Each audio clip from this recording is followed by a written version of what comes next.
Hello, everyone. It's been a while since I've clocked in on YouTube Masterclass.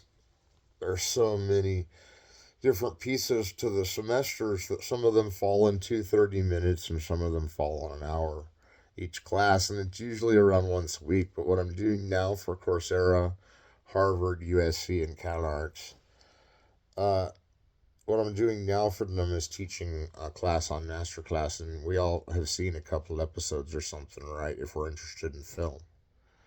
Not necessarily though, because that would declare this more important than like what's stable as criticism. But I have some of that. But like I did that D.W. Griffith project that everybody was interested in. And then we did the Tarantino like auteur class after that, and I thought these are classes that other people teach too. And I don't know if like really I the point is I'm talking about myself because this is interim too. So it's a few ideas about what I'm doing now. And what I'm doing now is pretty much coming to an end of a long streak of books, but I'm going to write another book with my writing partner coming up soon. It'll be called like Red Mage Spell Book. And or there's this one like James Bond story I heard about too that we might get into the works, but I don't want to make anybody mad.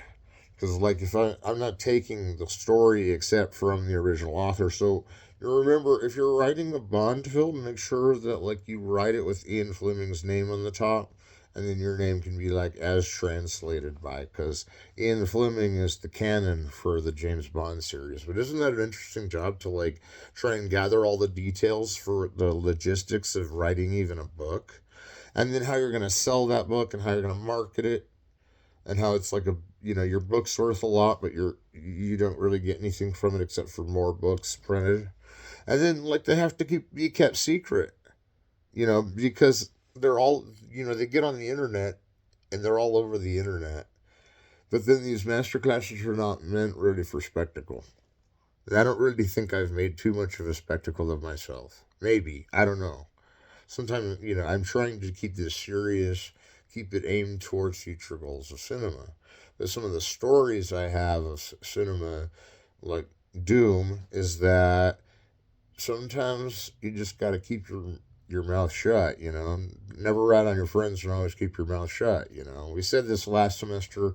We talk about Goodfellas, and like I said, it's not just for entertainment. So not that I'm getting bad interviews with it, and I can't really like jump up and sing like the show tune that Greta Garbo never did and Rita Hayworth never did and Greer Garson never did. It's like I could talk about that, and then we would go back to a classical era, and these are things I do, but there's many people that have fashioned into this.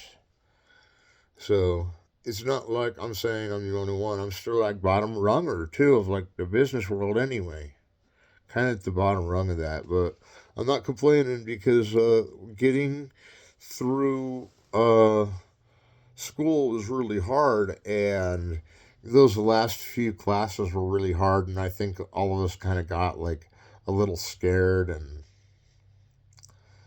but it was cool. I don't really know how much often I'd recommend the theory that if you're just watching this and not taking it as a course,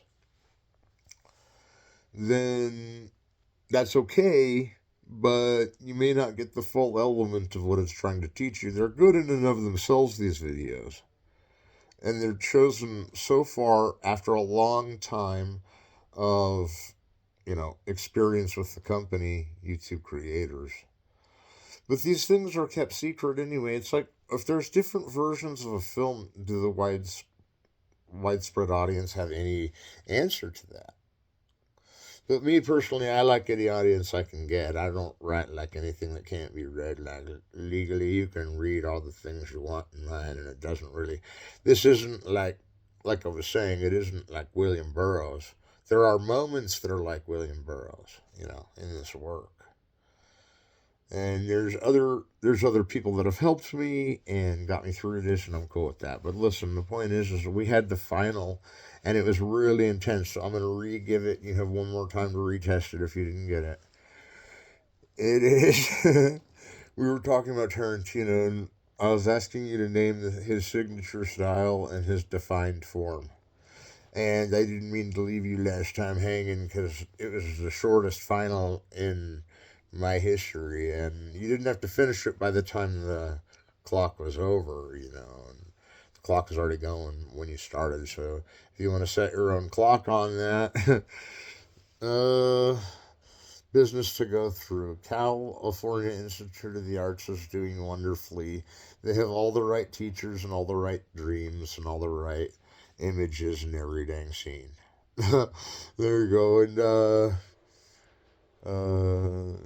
there's other places we owe regard to, but really, when you're in the heart of making a movie and you sell your soul to Walt Disney right at that time, which you've already sold it to him before, but you're trying to get a fast one on him. And I'm just saying, none of these are appropriate for class, but we do have fun in class. See, like most of the professors I know are like, if you're laughing in there, then you're not teaching them anything. I'm already laughing about just because it's this funny scene from a movie. So I gotta stop laughing. I gotta stop crying. I'm not an actor, but I gotta keep my haircut so long. Now, this is the funny part. That's all kind of the glamorous side of things, which I've never really experienced. So now you're like thinking this guy's not cool ever. That I've had experiences beyond that. Well, yeah, you could say that, but would they interest anyone else? Not necessarily. Because avant garde art is kind of made for the specific person that they want to watch and see and be totally with it and be their best artist of their world. And so be the best artist of your world. It doesn't really matter. Anyone can see. All right. Next item of business. USC gives me job at theater company. I'll take it. It is a play stage. Um, Yeah, they also said my D.W. Griffith chair is still there.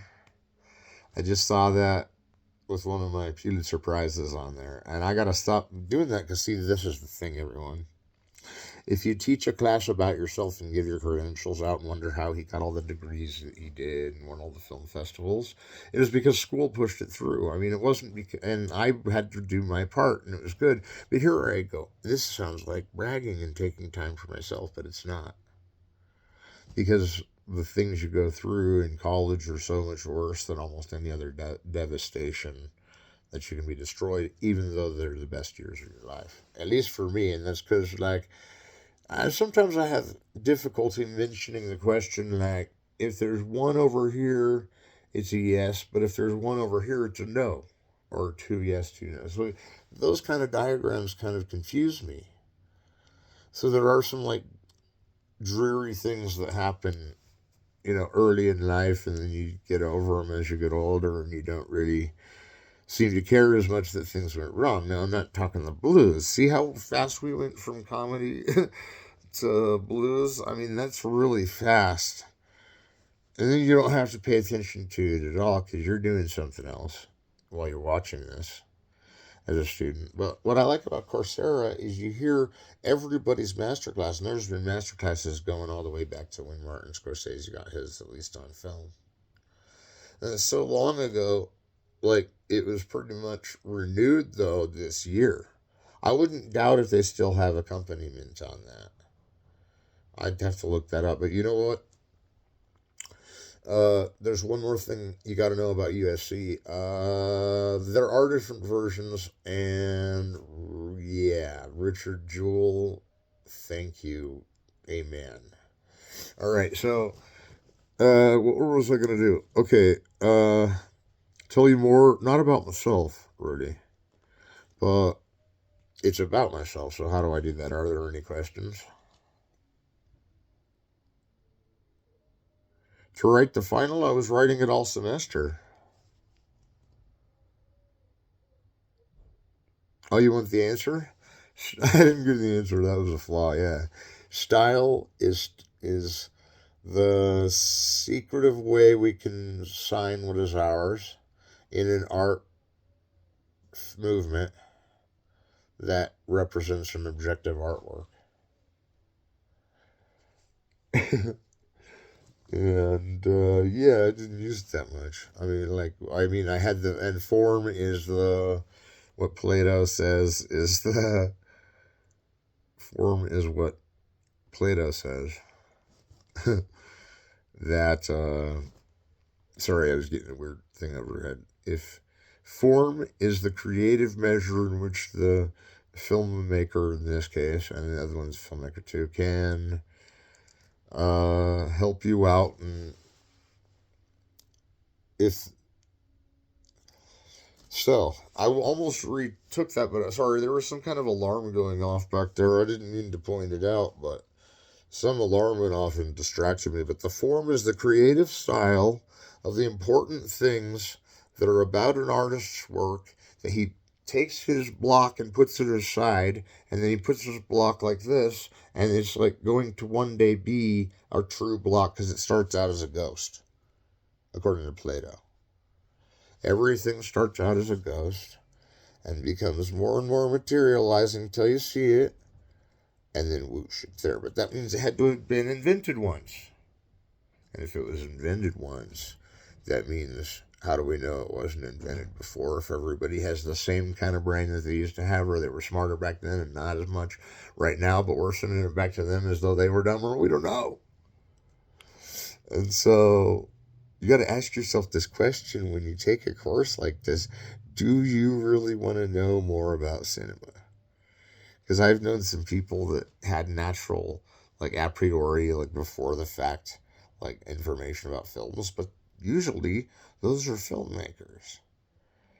And so you kind of keep it in this like secret class, and that's the way it goes. So don't give too many. I mean, it's cool that we have a lot of programs on the internet.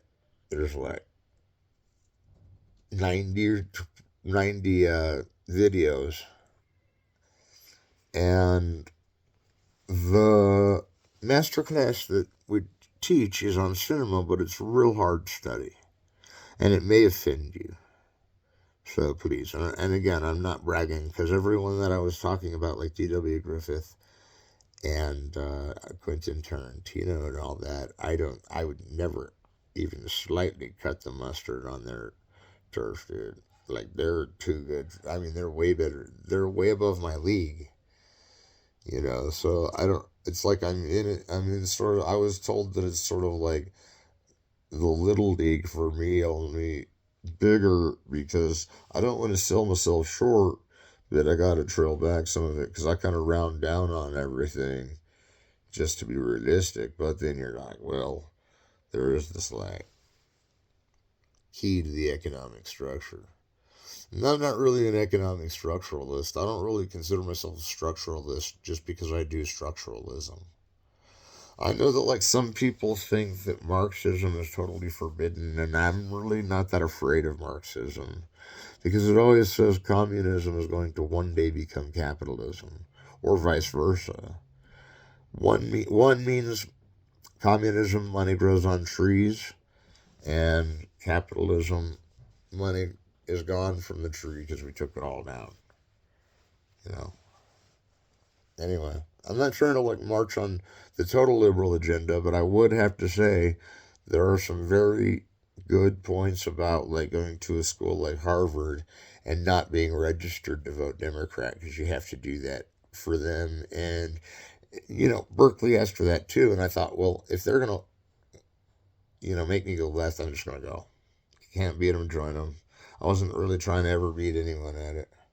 The one thing I like about the left wing is that you can kind of go off to any other circulation. Like you can go to the right wing, or you can go to the libertarian, and you can work with the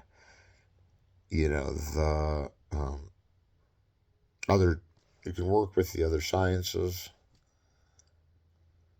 and so this interim is probably going to last about 10 more minutes because I have a few topics I'd like to talk about.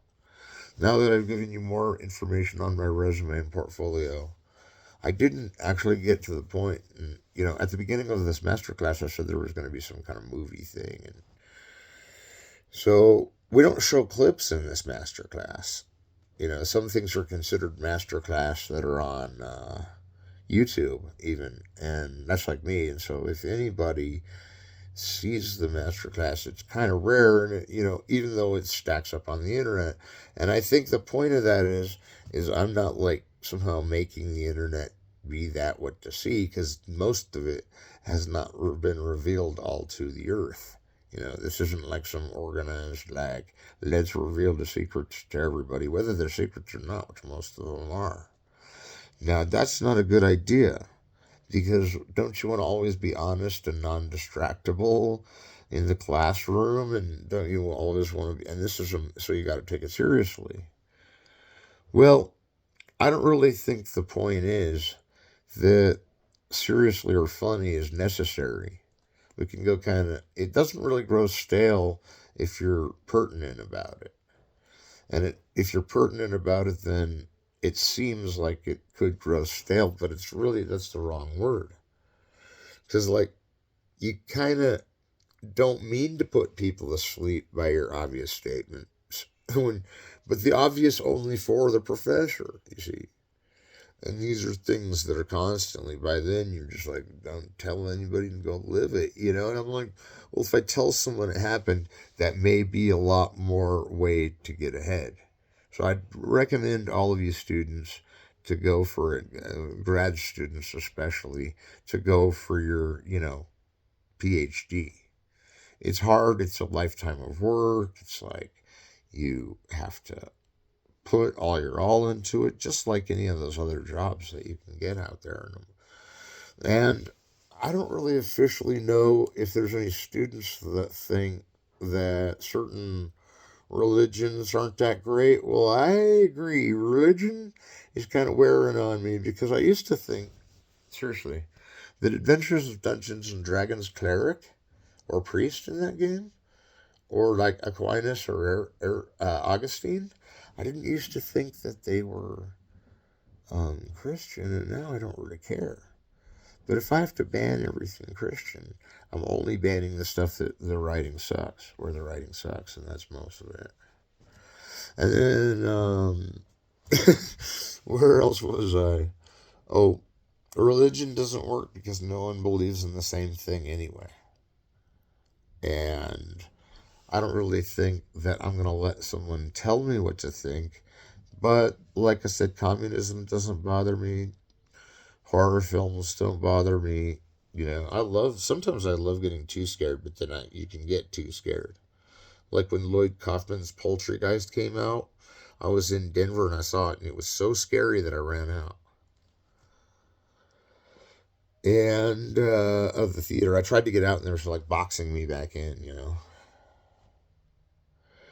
Let's see. That was a long time ago, though, because that was back in Los Angeles, which is like 20 years ago. So, or 10 years ago. So, you're like, do you have the time to say that, well, I don't know what's going on in Los Angeles. Maybe it's been beatified. It seems like on the news, the big cities are always bigger and bigger and shinier and happier. And I'm not saying that anything's wrong with the way Harvard teaches, but I'm going to just say I like that they accepted things like, deviltry and that paganry, and by that I mean the use of magic. But that kind of gives you a special power, and they're not asked to have a special power.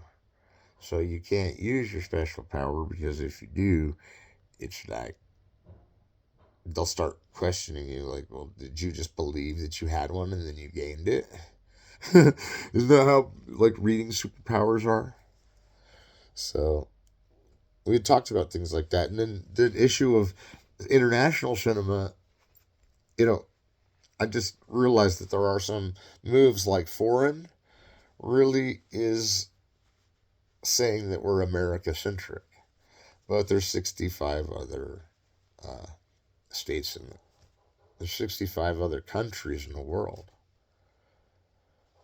So I don't really think it would be a good idea to miss them, because there's so many that, like, all you have to do is read the subtitles. I know we talked about this before, but this is important. Like, if you want to learn cinema, you kind of have to branch out into every field, unless you're an expert just on the technology making, or an expert of even inside the film. That's why the Critical Studies Department at California Institute of the Arts is so great, because once you finish there, then you get this sort of bond certificate of free play fun pass, the Super Critic Fun Pass. And what free play stands for is it's Kantian for a totally existent world that's uh, that where nothing costs anything, which really money is kind of fake because nothing backs it or whatever. But because it's paper that we give each other with a stamp on it, but it's a really expensive stamp. That's what everybody forgets. So a dollar is worth more because of the stamp on the dollar. But if you had a dollar and I'm not talking about sending it to this class or anything, but if you had a dollar for every time that, like, when you're testing your new job and things don't seem like they're going the right way, well, that's because we didn't know there were certain rules to follow. So the foreign film is not necessary to the expert. And I'm about to go, but I have a few more things to say. So Harvard, the National Lampoon, got me into trouble because it was like I made these jokes towards women, and like women don't like misogynistic humor, but then you're like, well, some women are like, well, we're just trying to get your attention. I'm like, you know, that's okay. You can get my attention, and that's good. But sometimes you got to kind of step back and say, what are we really doing here? Are we doing a project on structuralism? And I don't have any problem with that. So there's also this homosexuality. I don't mind it. I don't really know what it means all the way, only because there's things about it that I'll never understand, though I am very supportive and part of that group. So I don't know, like, really how to express it, but, that's even harder to express your straight side. Because your straight side always has to be going nonstop most of the time when you're straight. So that's all I've learned on that. There's more to that, but like there's also homosexuality, which is like, why break the bonds of that if you're already there? So there's kind of this tug of war of your soul again. And the movies are a good subject to study, and we're probably going to study. I mean, that's pretty much what this is going to be, is a film program to set up at Harvard. And we're going to study all the film we can and watch all the film we can, like Stanford, with that box thing that shows all the movies. And if Stanford shows all the movies in the box from Birth of a Nation forward, I definitely saw the versions that were very different. And I do peaceably announce that the cards are in, the chips are in. I do have uh, a career ahead of me in Masterclass. I did apply a long time ago for this job. And I'm not trying to make any of you mad or like, it's my second year teaching and I've got all these degrees. So I'm a professor. It's my third degree. Sorry, it's my third year. And those are so hard to keep track of because I kind of fall into this time loop and build these masterclass show episodes. And they're not even episodes, they're classes. The only reason I call them that is because, like, if you look at Martin Scorsese and how his is like a show, mine is like a show, but like nowhere near as good as his. And again, it's not for entertainment. So we've talked about pretty much that to the nail of it. What now? I think that these interims, if you don't enjoy them from the front, they're just to remind you details about me as a professor. And the only reason I'm posting that and not like, oh, this book I did called Starship Titanic still needs a link spliced to it, and it's Douglas Adams' book. And so Haley Smith is still my writing partner, but I might not see her for a while. I don't know. And then, and she usually works with me over the computer anyway, so that's how we get things done. So I don't know if I'm writing a book right away, but I did tell you the titles. And some other people that were in the group of producers that I've been able to talk to are cool because I don't really think that anyone's going to judge me for being a film major and graduating in film. At USC, I graduated with a BA in film. So here we go. The reason I'm talking about me is because it's how to put my resume out there to you, how to bring students in, how to get them to pay for the course because you pay for the final from Coursera when you turn it in or before you turn it in, and they'll grade it and you'll get credit for the class. That there are several people coming through here. There are several people coming through here. It's a pretty big class now, but I can only. It's not like I can only hold 50 at once though. On the internet, it is kind of nice because you can hold like next to infinite. All right, we'll talk to you later. Everyone have a great day, and that's interim number 1. We're doing this in between spring, or I mean, spring semester, summer, fall. I know that's really confusing, but it's spring, winter, summer, fall. Who told me that? I'm not a meteorologist. You can tell. I'll talk to you later.